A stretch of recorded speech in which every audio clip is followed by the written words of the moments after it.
criança. Tem até a Lei Maria da Penha, lá,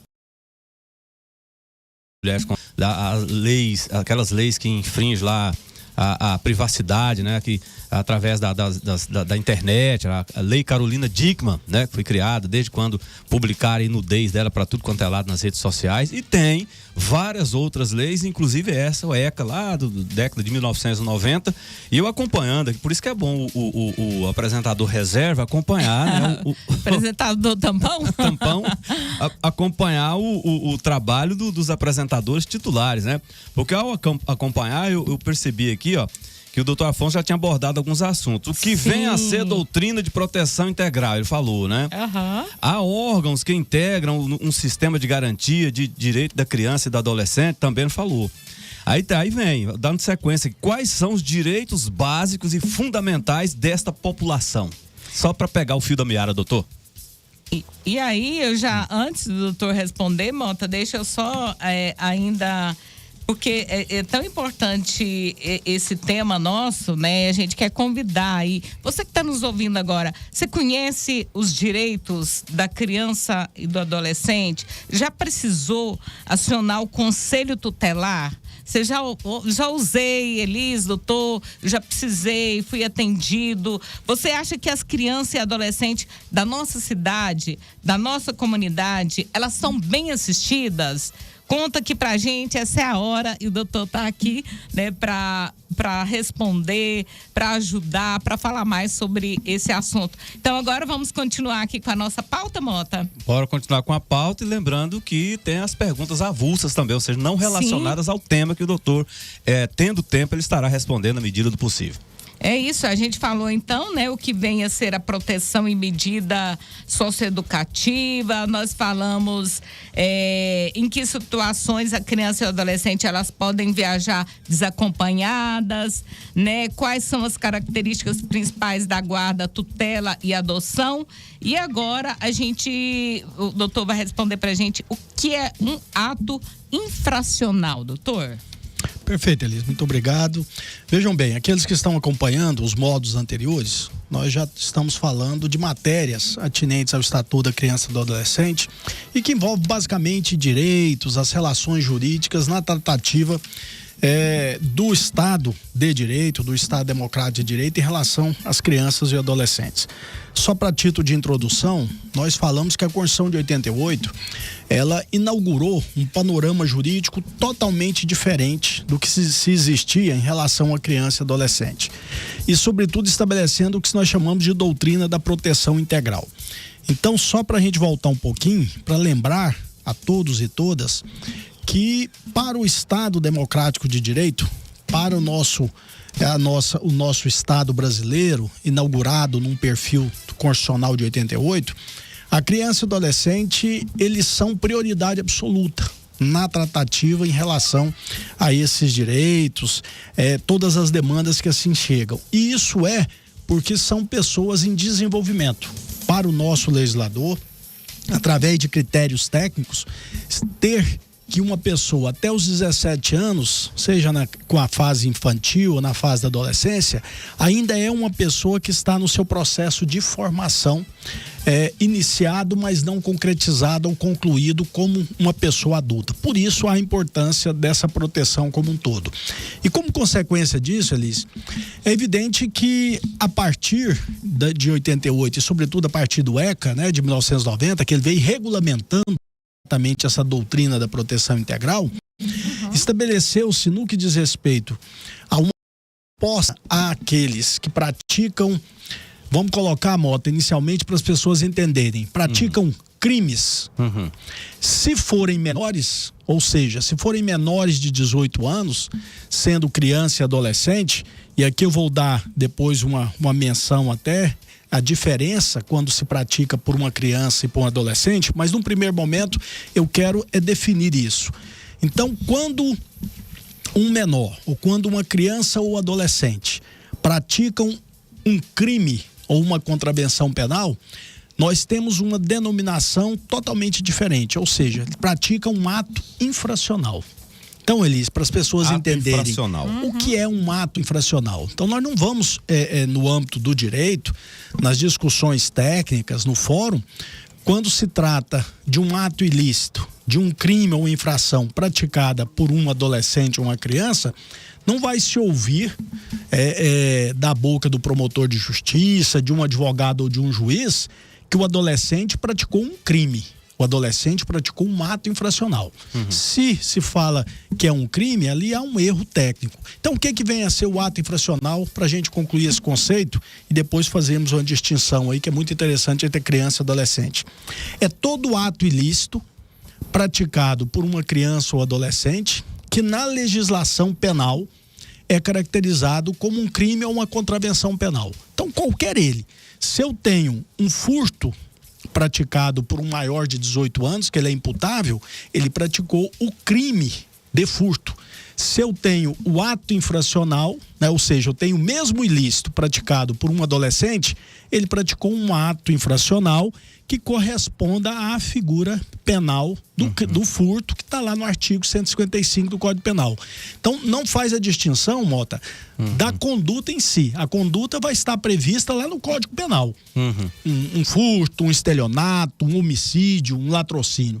A única distinção que se tem é, sem sendo criança e adolescente, aí vem ele estar praticando um ato infracional que se assemelha àquela figura que está lá prevista no Código Penal. Aos olhos da sociedade é um crime, mas se for juridicamente obedecendo todos os critérios aí, ato infracional é uma coisa, crime é outra. É lícito. 12:13, vamos seguindo aqui a nossa pauta, tá? E lembrando, olha, se você quiser tirar dúvida, tanto dentro do nosso tema, né, quanto em outros assuntos, é o 98597-7042. Pode ligar também direto, 3357-5005, tá? E o doutor vai respondendo aqui. Lembrando que já temos bastantes participações aqui. Doutor, então, e agora, quais as consequências do ato infracional para criança e adolescentes? Esse é o ponto que eu considero o mais importante e é preciso ter muita atenção agora. Então, eu já mencionei que a questão da denominação, ser crime, ser uma contravenção penal ou ato infracional, no primeiro momento é terminologia. Falamos de adolescente e criança, se praticou aquela conduta ilícita, praticou o ato infracional. Mas agora o mais importante, e as consequências? Se eu tenho, para a gente separar bem as pessoas entenderem, se eu tenho uma pessoa com 18 anos de idade que pratica um furto, ela tem como consequência, evidentemente, se ela pode ser presa até em flagrante delito, haverá um inquérito policial, uma investigação, e ao final forem produzidas provas de autoria da pessoa que praticou aquele delito, qual a consequência de acordo com a nossa no final, uma sentença condenada, né, por parte do Poder Judiciário, e vai a pena prevista lá no preceito, que nós chamamos preceito secundário do furto, né? Se nós temos lá uma pena mínima de 1 a 4 anos de reclusão, dentro desses limites, o juiz, ao final, o juiz, a juíza, irá sentenciar e aplicar aquela pena. A pena, então, é uma sanção penal. Ela tem natureza, é claro, de um castigo. Nós discutimos muito a questão da pena, os outros objetivos da pena, mas ela tem natureza de castigo. O que se diferencia aqui? É que essa mesma conduta que eu acabei de mencionar, praticada, vamos falar agora por um adolescente, para depois eu fazer a diferença entre criança. Praticada por um adolescente, ou seja, de 13 a 17 anos, vai nascer também uma ocorrência, isso é levado para a polícia, lá para a delegacia, registra o procedimento normal, tá? Só que nasce uma representação e um processo, e ao final, o juiz e a juíza reconhecendo que aquele fato ocorreu, Mota, o que ele vai aplicar? Olha aí a diferença agora da gente falar toda da metodologia, da proteção integral e tudo mais. Ele não vai aplicar uma pena, ele vai aplicar uma medida socioeducativa. Medida socioeducativa. Vou repetir, porque isso representa muito. está na lei e imbuído nesse contexto. Uma medida socioeducativa. Então, ela tem natureza sempre. O que é a medida socioeducativa, Como que ela desenvolve, né? Lembrem quando eu falei que na legislação o adolescente, a criança e o adolescente são pessoas em formação, pessoas que precisam muito mais, de acordo com a nossa legislação. Eles precisam de orientação, de formação, de capacitação. Por isso que está o termo socioeducativo. Ou seja, é para se verificar a fragilidade que se encontra em relação àquele adolescente que o levou à prática do ato infracional, e essa medida tem esse cunho. Tanto que ela vai de uma advertência até uma medida de internação. E a internação, que se assemelha a perda da liberdade, né? Pode falar, doutor, é uma prisão? Não, é um estabelecimento socioeducativo. Tem toda uma metodologia para que o adolescente ele não se sinta e não seja punido, castigado, mas mecanismos para que ele possa ter aquela fragilidade, aquele defeito, aquela falha seja identificada e isso possa ser contornado. Tanto que as medidas socioeducativas que são cumpridas em meio aberto, dá um exemplo aqui, para que entendam, o juiz pode aplicar hoje, Mota, uma medida, por exemplo, de liberdade assistida, uma prestação de serviço acumulada com a liberdade assistida. O que é isso? É a responsabilidade dos municípios por parte do CREAS, ter um profissional, ter uma equipe técnica que durante aquele período estará acompanhando o adolescente exatamente, de uma maneira muito simples, para verificar o que o levou, né, à prática do ato infracional, quais são as deficiências, seja no âmbito familiar e social, que é preciso fazer para contornar aquela situação, a fim de evitar que ele amanhã, maior, imputável, com 18 anos de idade, ele seja um delinquente e aí sim se submeta à legislação penal, se submeta ao sistema carcerário, que nós temos, né, um sistema com todas as suas deficiências, muito extenso. Então, a distinção é isso. Adolescente, resumindo para a gente entrar na criança. Adolescente praticou ato infracional, está sujeito à medida socioeducativa, que vai desde uma mera advertência verbal até uma internação que de até 3 meses nas situações extremamente mais graves. Prática de ato infracional mediante violência, grave ameaça, a reiteração de atos infracionais. Então, as medidas socioeducativas também têm suas particularidades. Para a gente não estender muito, e a criança? Deixa eu abrir um parênteses aí, doutor, nessa socioeducativa aí. Antes de eu entrar, explicou lá acima, 18, tá, cometeu uma condenação, né? Se for depois de passar por todo aquele crivo, aquele processo, e o senhor explicou sobre a questão de uma punição diferente, socioeducativa. Na prática, voltando aqui para nossa realidade, funciona de fato, doutor? Ô Mota, veja bem, o Mota provoca umas situações. As medidas socioeducativas em meio aberto, e elas compreendem aqui então, basicamente para a gente entender, uma prestação de serviço à comunidade, a liberdade assistida, que seria fundamental. Porque as anteriores, elas são a mera advertência. Vamos supor que eu tenho um ato infracional tão simples, que foi um fato muito isolado na vida daquele adolescente, uma família estruturada, estuda, enfim.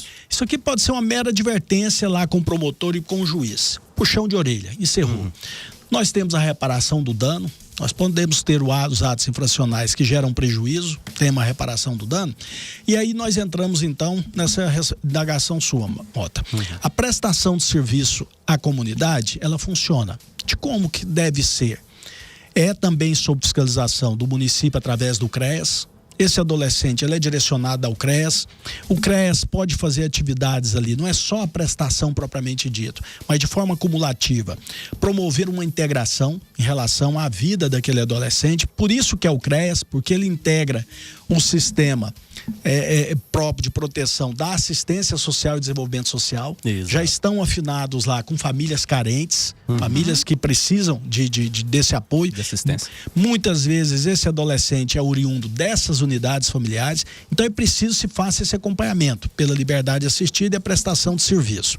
Então veja bem, Mota, isso depende muito do engajamento da equipe. Então nós avançamos muito né, ao longo dos anos. Hoje nós temos uma equipe, uma estrutura junto ao CREAS, o CRAS, em que é possível sim que se faça esse acompanhamento de forma bem próxima, e aqui eu tenho só a reconhecer, Mota, tá? O esforço de toda essa equipe da Secretaria de Desenvolvimento Social, do CRAS e o CREAS, para que essas medidas em meio aberto realmente elas tenham efetividade. Muitas vezes os resultados não ocorrem, muito mais às vezes por omissão do próprio adolescente. Ou a carência da estrutura familiar dele. Tá? Infelizmente, nós temos essa realidade.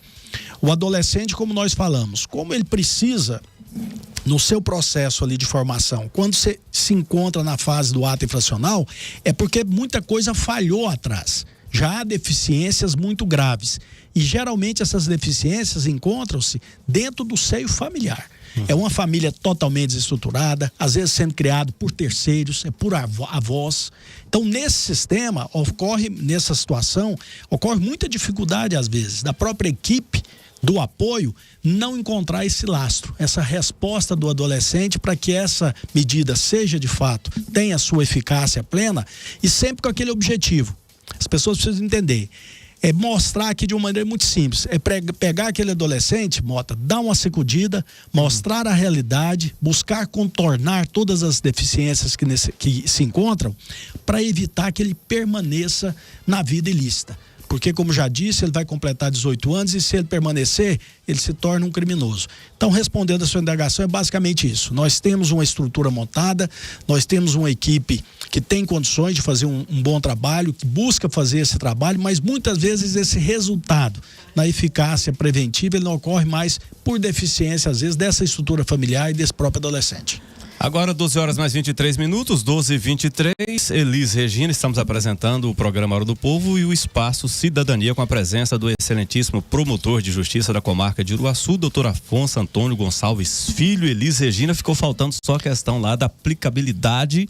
Eu vou falar sanções, mas sanções aí eu tô colocando entre aspas, a uma criança que pratica crime, que não vai responder também entre aspas, como se fosse um adolescente ou um adulto, doutor. Perfeito, vamos concluir isso aqui, né? Isso. Então a lógica é essa: maior de 18, ação policial, processo criminal, pena, sanção penal, se for pena privativa de liberdade, sistema carcerário.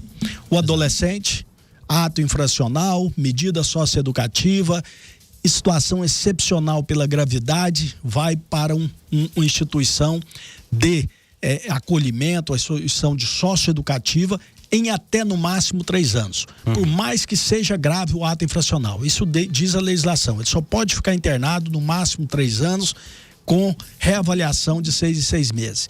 Mas e a criança? E a criança? A grande pergunta. É excepcional, mas nós sabemos que existe, né? Nós podemos ter uma criança, e aí vamos falar de forma muito técnica, né? É de 0 a 11 anos de idade. Então, com 11 anos de idade, pratica um furto também. Né? Tem. Exatamente. Nessa situação, Mota, aí é totalmente diferente. Nós não vamos ter o encaminhamento dessa criança. Então, se acontecer hoje, vamos supor que há meia hora atrás, aqui na Avenida Tocantins, uma criança de 11 anos de idade entra num estabelecimento comercial e pratica o furto. Agora, nós não chamamos a autoridade policial, não é caso de polícia, não haverá um procedimento investigativo, não haverá processo na justiça. Aqui nós temos uma outra conotação. O estatuto prevê, para essa possibilidade, a aplicação da chamada medida de proteção. Medida de proteção. Olha como que há um escalonamento aí. Então, para a legislação brasileira, e se tratando de criança, ela sequer vai se sujeitar àquela medida socioeducativa. É uma medida de proteção. Exclusivamente de proteção. Como que se aplicamos, então, essa medida de proteção? Vamos lá. Aí, Elis, é dentro de um procedimento administrativo. Aí, daqui um pouquinho, nós vamos conversar. Aí envolve, basicamente, o Conselho Tutelar. Conselho Tutelar. Tá? E aí, essa ocorrência, ela vai ser registrada numa situação dessa. Chama-se, nesse caso, se essa criança não estiver na presença dos pais, tem que se chamar o Conselho Tutelar, e o Conselho Tutelar inicia-se junto com o sistema de proteção da infância e juventude, muito vinculado, mais uma vez, à Secretaria de Desenvolvimento Social por causa do CRAS, ali faz uma integração. O que é medida de proteção, então? É verificar se eu tenho uma criança praticando esse ato infracional, é porque tá tudo falido por trás, né? Aí nós falamos da formação da familiar e tudo mais, mas e o que precisa ser feito, Mota? Primeiro, é fazer um retrato da realidade familiar e social daquela criança. E aí, a partir de fazer esse retrato, esse mapeamento, esse levantamento de dados, verificar se ela tem pai, se ela tem mãe, aonde que ela mora, se ela está em situação de rua, se ela está em situação de vulnerabilidade, se ela está fora da escola. E a partir daí, aplicar o quê? Iniciar um procedimento junto lá ao Conselho Tutelar, junto à Secretaria de Desenvolvimento Social, para aplicar as medidas de proteção que se mostrarem necessárias. E aí nós temos um leque muito grande. A partir do momento que verificar, Elis, numa situação dessa, que essa criança, vou dar um exemplo, está fora da sala de aula, imediatamente o Conselho Tutelar tem que atuar junto à rede de educação, junto à família, e promover o ingresso dela na escola. Isso é uma medida de proteção. Se verificar, Mota, que é uma família totalmente hipossuficiente, que está a merecer até mesmo um auxílio material de abandono e não se encontra assistida dentro dos programas oficiais, é também lá no CRAS, lá na Secretaria de Desenvolvimento Social, identificar essa família e ingressar com essa família dentro desses programas sociais. São 2 exemplos aqui para as pessoas terem uma noção, então. Então, criança, ato ilícito, praticou um ato infracional, restringe-se à medida de proteção de cunho meramente administrativo. Olha aí, esse módulo aí muito bem executado pelo promotor de justiça, doutor Afonso Antônio Gonçalves Filho, diferenciando tudo, trocando tudo em miúdo aí para os nossos ouvintes. Elis Regina, vencida a primeira etapa aí, Elis. Vamos lá para a última pergunta aqui, porque olha, nossas perguntas aqui, viu? Tem muitas participação aqui na Tribuna Livre. Vamos lá, então. Doutor, fala um pouquinho aí sobre as atribuições e funcionamento do Conselho Tutelar. Elis, nós vamos fazer até o seguinte, o tempo nosso voa, né? Isso deve ter compromisso? Não, mas nós vamos fazer assim, no terreno da gente falar só um pouquinho do Conselho Tutelar. Muita coisa. Eu quero me debruçar um pouco sobre o Conselho Tutelar, Mota, porque embora seja um órgão já antigo, né? Ele foi inaugurado lá no Estatuto, em 1990. Ainda ocorre uma carência, eu vejo, ainda há uma carência muito grande da população em entender, na sua essência, o que é o Conselho Tutelar. É verdade. Então eu quero aqui me debruçar um pouco, Elise, e aí nós não vamos ter tempo de entrar nessas indagações em temas outros, mas jogamos para o programa anterior, posterior, né? Que aí a gente fica com a temática livre, né? Já fazemos esse compromisso aqui. Combinado. Na quarta-feira que vem a gente já entra direto em temas livres, diversos. Vejam bem, sobre o Conselho Tutelar, então. Primeiro nós temos em Uruaçu o Conselho Tutelar, né? É bom que se diga, né? Dando uma atualizada aí. Para quem está chegando agora, mudou para a cidade agora, tá? As pessoas gostam de saber sobre a cidade. Existe sim um Conselho Tutelar aqui na cidade de Uruaçu. Aliás, diga-se de passagem, então, para a gente começar um pouco em relação ao Conselho Tutelar, todo município brasileiro tem um Conselho Tutelar. Eu ia perguntar isso agora. Então não é só Uruaçu. Se nós tivermos hoje algum município no Brasil que não tenha Conselho Tutelar, é uma absoluta ilegalidade. Tá? Essa atuação ela é muito precisa por parte do Ministério Público. Então nós não temos hoje a possibilidade de não termos um Conselho Tutelar em cada município. E aí eu já inicio explicando, Mota. Por quê? Isso está previsto lá no Estatuto da Criança e Adolescente. Isso está previsto no Estatuto da Criança e Adolescente, na Lei Federal 8.069 de 1990, que regulamentou a Constituição Federal na tratativa em relação à criança e adolescente. E quando eu disse que eu preciso me debruçar um pouco sobre o Conselho Tutelar, eu faço porque, olhem a importância do Conselho Tutelar. Nós temos lá no artigo 131 do ECA que o Conselho Tutelar é um órgão permanente. Por isso que eu falei, olha, por que hoje não existe espaço para que não tenha um Conselho Tutelar? Porque ele é um órgão permanente. O que é permanente? Ele não pode deixar em nenhum momento de existir. Em qualquer município. Ativo. Sempre, contínuo. É necessária essa presença do Conselho Tutelar. E por que, promotor, é tão importante esse Conselho Tutelar? Porque ele é o órgão, e ele foi instituído legalmente, é o órgão encarregado pela sociedade de zelar pelo cumprimento dos direitos da criança e do adolescente. Perfeito. Tá vendo? Por que eu tô pautando aqui para as pessoas entenderem? Fala, doutor, então, aonde existir uma violação de direito, aonde existir uma situação de uma criança ou adolescente em situação de risco, da forma mais ampla possível, seja porque ele está sendo vítima de um abandono familiar, social ou estatal, seja porque ele, através da sua própria ação, ele está colocando em risco os seus próprios direitos, colocando em risco a sua atuação, até a sua própria integridade, né? Na prática de ato infracional. Isto é matéria do Conselho Tutelar. Então tenham aqui a noção da importância das atribuições desse órgão. É claro, Elis, nós não vamos entrar aqui agora se esse órgão é totalmente eficiente, se muitas vezes ele consegue responder, isso aí nós vamos trabalhar depois, não há dificuldade nenhuma nisso. Mas primeiro eu quero passar informações teóricas mesmo, para as pessoas entenderem. Então vejam bem, algumas particularidades muito interessantes do Conselho Tutelar. Então, primeira informação que nós temos. Não tem como não ter Conselho Tutelar em qualquer município do Brasil. Isso é uma imposição. Pode até ter lugar, município, que não funcione, né? Pode ter lugar que não funcione bem por uma série de razões, né, Mota? Por uma série.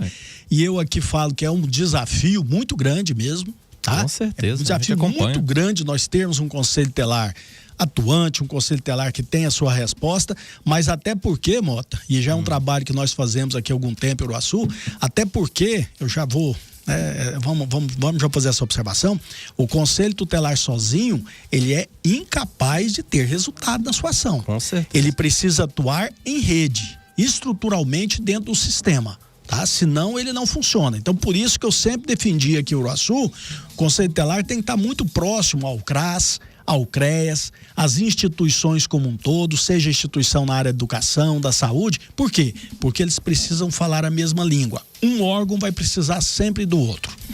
Mas, enfim, sob o aspecto teórico também, para as pessoas entenderem. O que é o Conselho Tutelar? Ele é um órgão autônomo.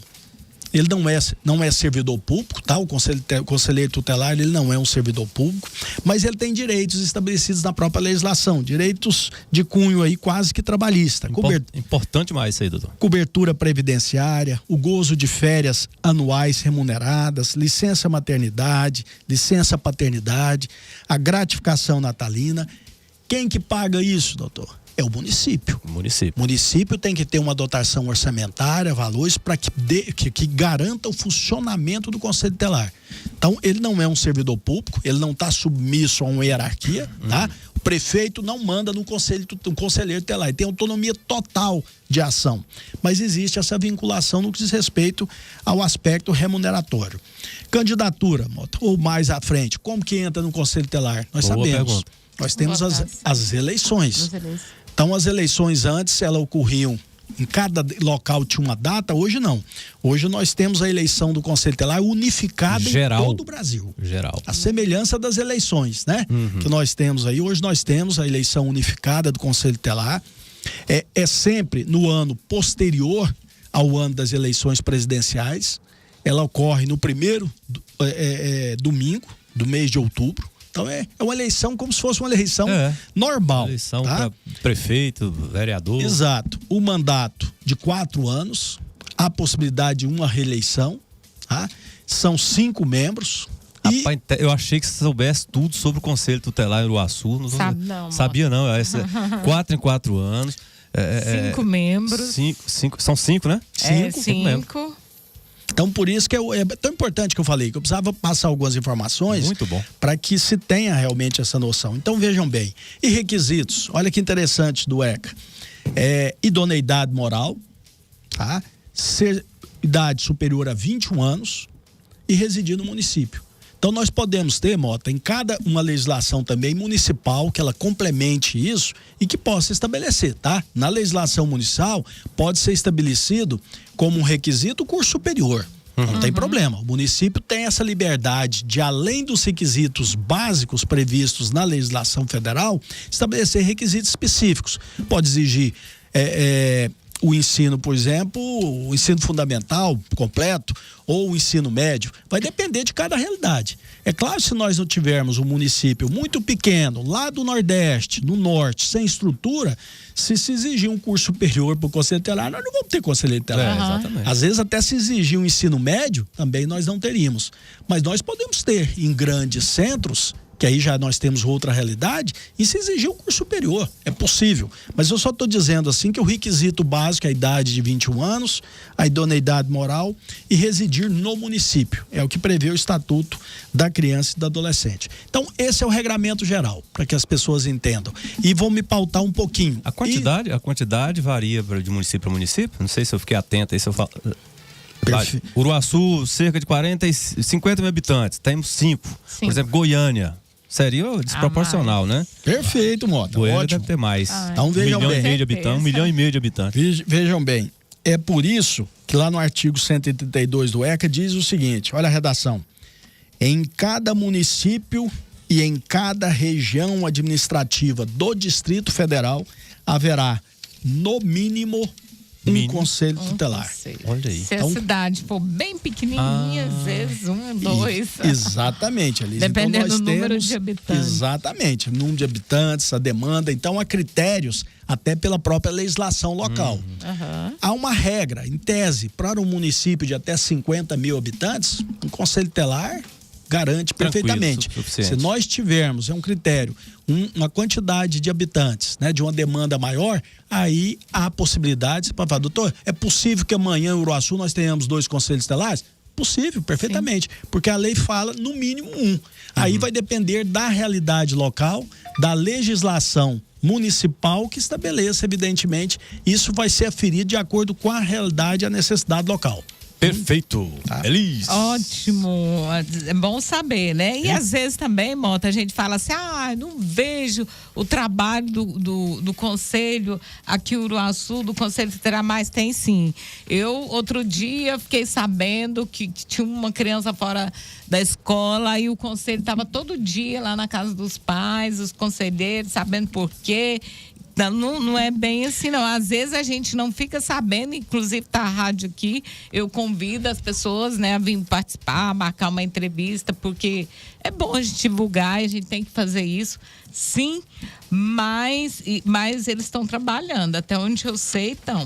Bom, vamos lá agora, fechando a nossa pauta, doutor, nós falamos das atribuições do Conselho Tutelar e agora vamos aqui, cite competências da Justiça da Infância e Juventude. Feliz, concluindo aqui, né, porque realmente o nosso tempo se foi, veja bem, quanto ao Conselho Tutelar, só para a gente fechar, uma atuação que eu acredito muito importante, e eu tenho sempre insistido nisso, é a aproximação das instituições e dos órgãos.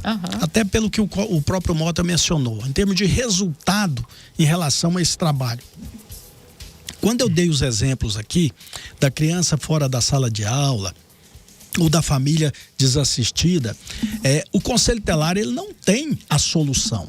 Ele é o órgão que coloca a mão na massa. Ele identifica o problema e vai atrás das ações que possam ali ou resolvê-lo ou contorná-lo. Então, dei o exemplo aqui. Na busca da vaga educação. Isso. O Conselho Tutelar não vai fazer a oferta daquela vaga. Quem precisa ofertar é o município, através da Secretaria Municipal de Educação, estamos falando da educação básica.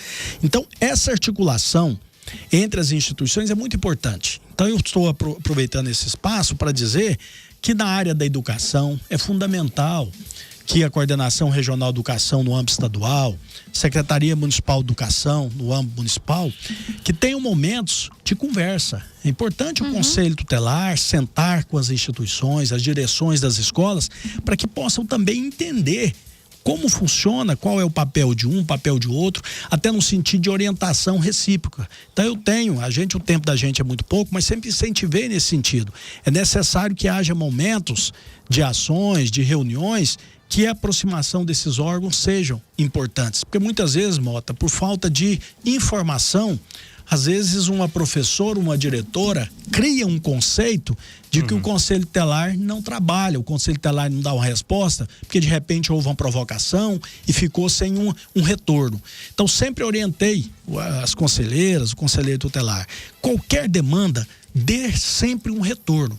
Mesmo para dizer, olha, nesse caso aqui a atuação não é do Conselho Tutelar. Nesse caso aqui, o direcionamento tem que ser feito nesse sentido. Porque muitas vezes há uma desinformação nesse aspecto. Então fica aí só essa mensagem. Elise, muito rapidamente, nós temos também, em relação à legislação, competências. Por isso que há hoje a Justiça da Infância e Juventude. Então, quando se tem a tratativa em relação à criança e adolescente, seja nos atos infracionais, seja às vezes até uma demanda específica na área da saúde, uma demanda específica na área da educação, sempre que nós temos no foco principal um sujeito desse direito, ou seja, o sujeito ativo ou passivo, a criança e adolescente, essa demanda ela é direcionada à Justiça da Infância e Juventude. Tanto que nas comarcas maiores, então nós temos a vara específica da infância e juventude, como nós temos aqui em Uruaçu. Então nós temos todas as atribuições, todas as questões relativas à infância são distribuídas à vara da infância e juventude, que tem correspondência, no caso, pela primeira vara, aqui, então é sempre direcionado e há uma especialização em relação ao conhecimento dessas matérias. Tá bom? Obrigada. Deixa eu só finalizar aqui, que eu não poderia deixar de mencionar aqui o pessoal e um elogio aqui, o Romário. Obrigada, Romário. Parabéns pelo programa. Boa tarde a toda. Eusângea também. Parabéns, doutor. A Laís também. A Idelma. Boa tarde a todos, rádio ouvintes, Mota, Elis, o doutor Afonso. Parabéns, doutor, por esse momento que vocês criaram aí, onde o doutor faz esclarecimento quanto à nossa lei. É muito rico. Obrigada, Idelma. A Maria Ivonete, a Maria Ivonete também, clareza. Quanta clareza, doutor. Parabéns, gente. Bom demais esse programa, né? E o doutor tá assim, ó, apressado. Tá na hora, né, doutor? Já tô levantando a cadeira. Doutor, obrigada, viu? Boa semana e até a próxima quarta. Abraço, se Deus quiser. Até quarta. Em tempo que camisa bonita, hein, doutor? Rapaz, olha, hoje seu caprichou, viu? É a patroa que compra a bota, sempre, viu? E parabéns Bom lá. gosto, patroa. Eu fiquei sabendo que foi criado lá uma página lá no Instagram lá do filhote lá, falando sobre direito e tal. Até recebemos um convite para estar acompanhando lá, para estar seguindo lá. Parabéns. Pois é, muito interessante isso, Mota. E os jovens, meu filho realmente faz direito, né? Tá fazendo aqui na UEG, forma o ano que vem. E uma coisa muito interessante, os jovens, eles acabam sendo muito idealistas. Com certeza. Ainda sonham, motivam.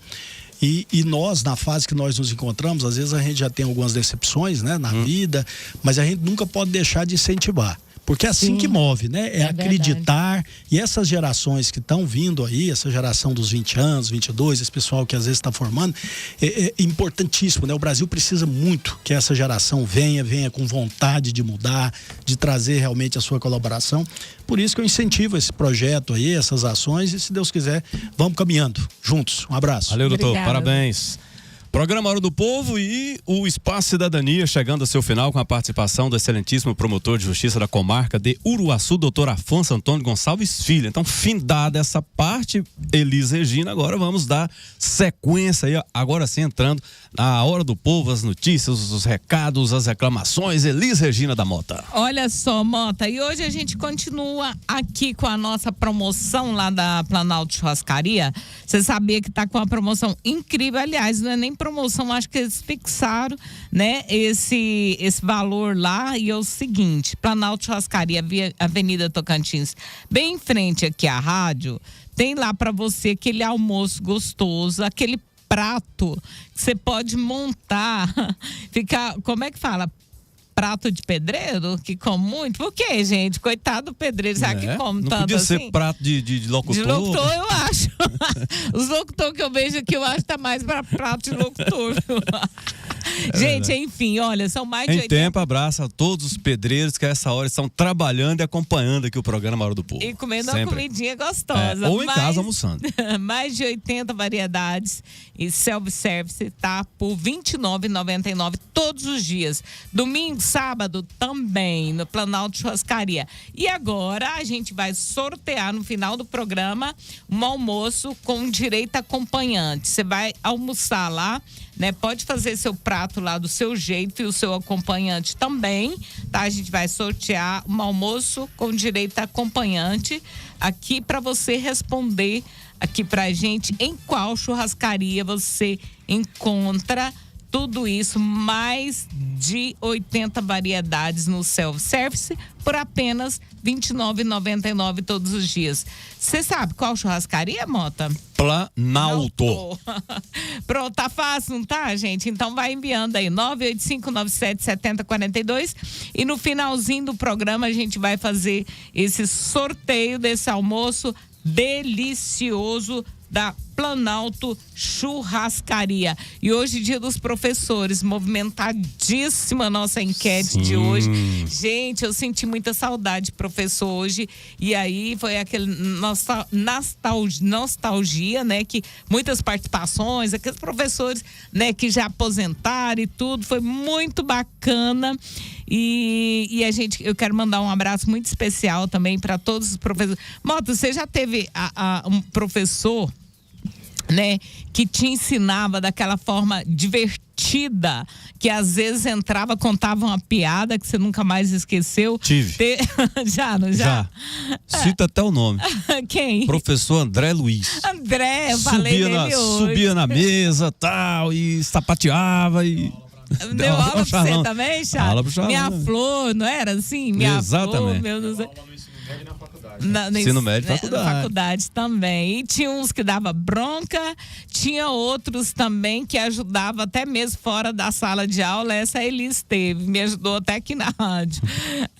E aí tem aquela última aula do ano também que a gente...